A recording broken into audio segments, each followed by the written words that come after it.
Hello students, exercise 13.2 का question number 7 क्या है? Question number 7, A solid consisting of a right circular cone of height this 120 and radius 60 standing on a hemisphere. एक hemisphere है, उसके ऊपर एक कोन का जो रेडियस है 60 है और हाइट 120 और हेमिस्फीयर की भी जो रेडियस है वो 60 है। आपने इस तरह के टॉयज देखे होंगे छोटे छोटे बच्चों के जो ऐसे घूमते हैं। ओके, तो is placed upright on a right circular cylinder full of water such that it touches the ground. मेरे पास एक राइट सर्कुलर सिलेंडर, यानी कि एक आपने अगर ड्रम देखे हो इस तरीके के, या कोई बॉक्स हो गोल, वॉच वाले बॉक्स आते हैं, इस तरीके का एक सिलेंडर है, उस पूरा पानी से भरा हुआ है वो सिलेंडर। में छोटा बना रही जान करके, इसको टॉय को उठा के इसके अंदर डाल दिया, डालते ही ये नीचे टच करने लग गया, तो कुछ ऐसा दिखेगा आपको।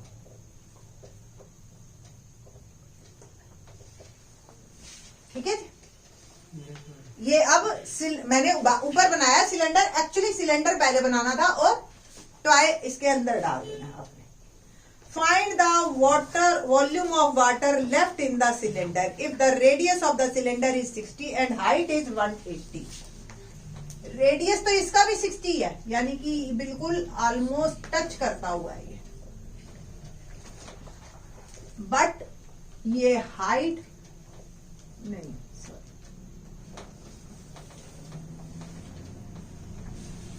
जो बॉक्स है हमारा एग्जैक्टली इसको टच करता हुआ ही बनेगा। रीजन, इसकी हाइट 60, ये 120, टोटल हाइट सिलेंडर की भी उन्होंने 180 ही दे रखी है।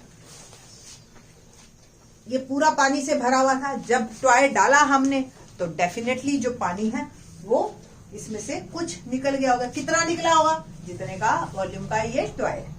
तो बचे हुए पानी का वॉल्यूम बताना है। तो volume of water left in cylinder is equal to volume of cylinder minus volume of toy। मैंने जान करके फर्स्ट स्टेप में टॉय लिखा, अब मैं बाइफरकेट करूंगी, volume of cylinder minus now toy का वॉल्यूम क्या होगा? Volume of hemisphere plus volume of cone.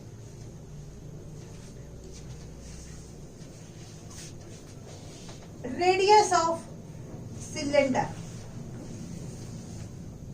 60,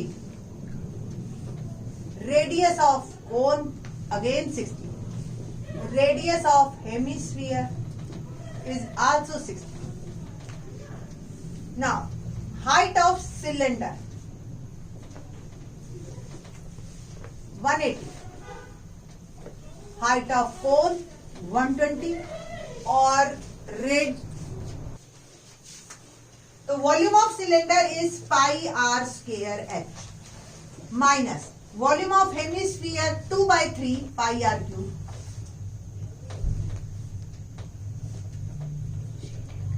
plus cone का volume 1/3 pi r square h. ना पाई अभी मैं एज इट इज रखती हूं, r 60 square h is 180 minus 2/3 pi r is 60 cube, pi by 3 60 square into h that is 120। सारी values हमने put कर दी है और बस अब कैलकुलेशन करनी है हमने। कैलकुलेशन 10th क्लास में आप हो तो कोशिश करो कॉमन वगैरह लेके कीजिए।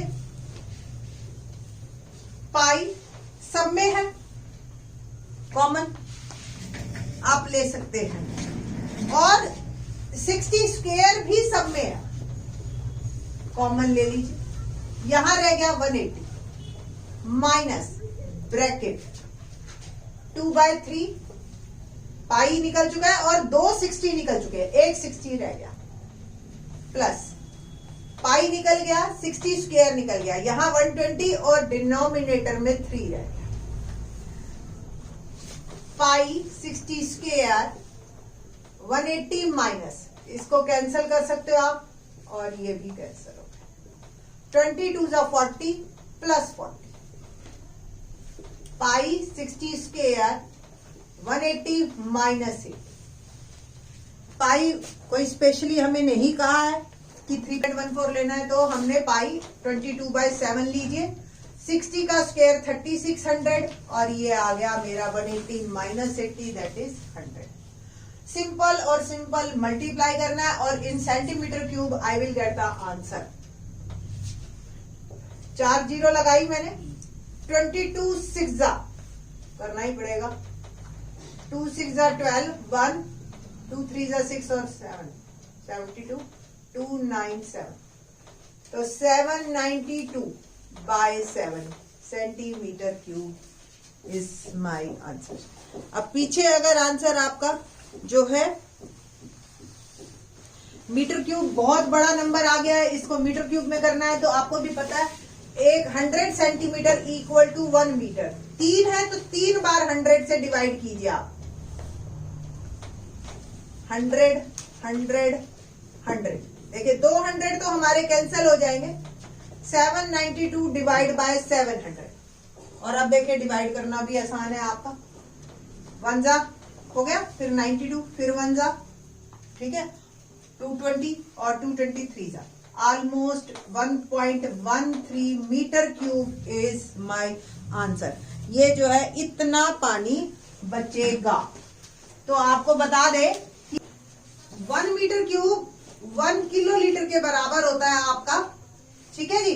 तो ये लीटर में आप उस हिसाब से देख सकते हैं कि कितना ये चेंज आएगा, आप जो रूटीन में देखने के आदी हो। क्वेश्चन नंबर 8 करते हैं। क्या है क्वेश्चन नंबर 8?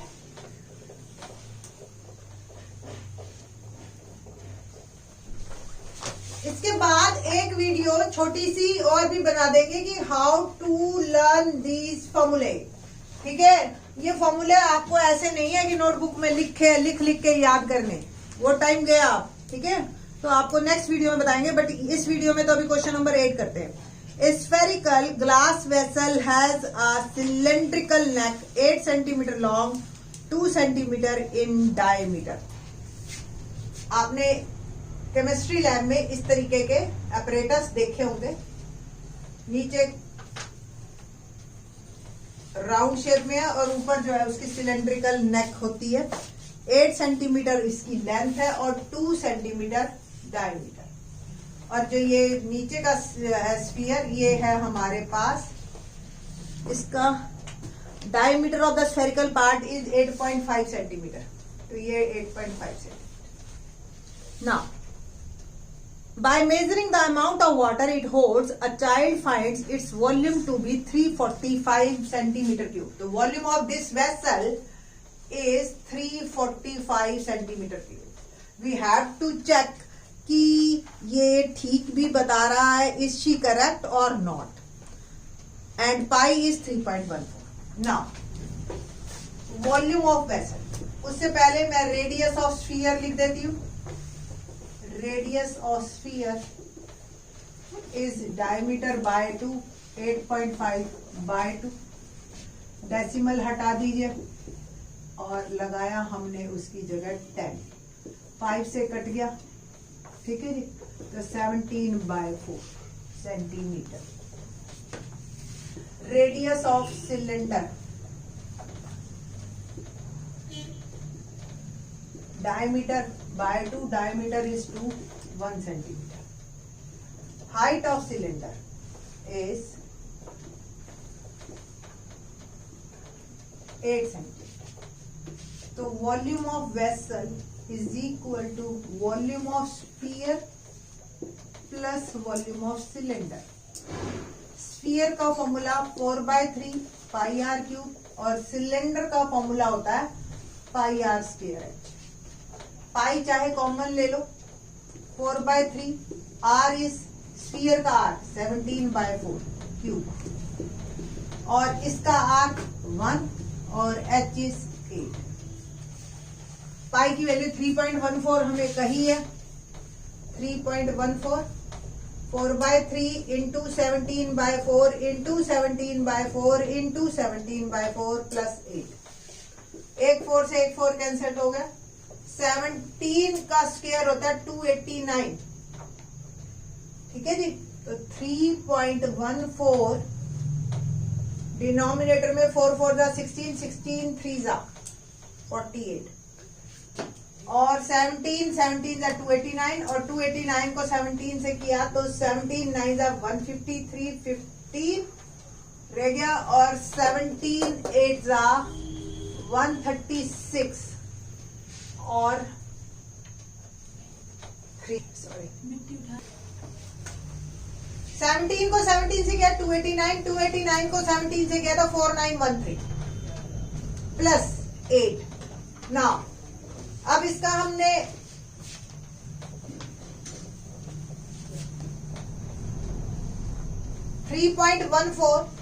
एलसीएम लिया 48, 4913, 48 को 8 से मल्टीप्लाई करो तो 8 8 जा 64, 4 6 8 6 जा 32 और 6 38 384।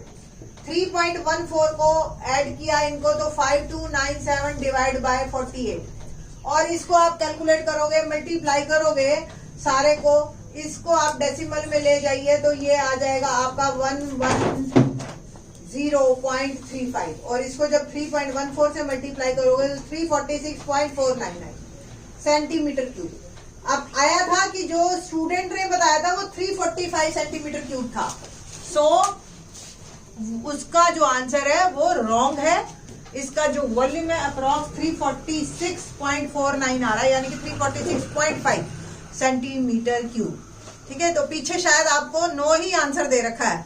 अब ये अब आप फिर टीचर चेक करेगी कि भैया ये भी आपका सही आना चाहिए, ये नहीं कि आप 348 निकाल के बैठ गए, 350 निकाल के बैठ गए और फिर कहो नहीं मेरा भी नो है आंसर, ठीक है। ये ध्यान रखना, आप नंबर आपको इसी के ही मिलेंगे पूरे, ओके। बाकी जो है एक छोटा सा एक वीडियो और बना देते हैं कि how to learn the formula mensuration के, और फिर उसके बाद बाकी के जो 13.3 है वो in the next lecture. Thanks.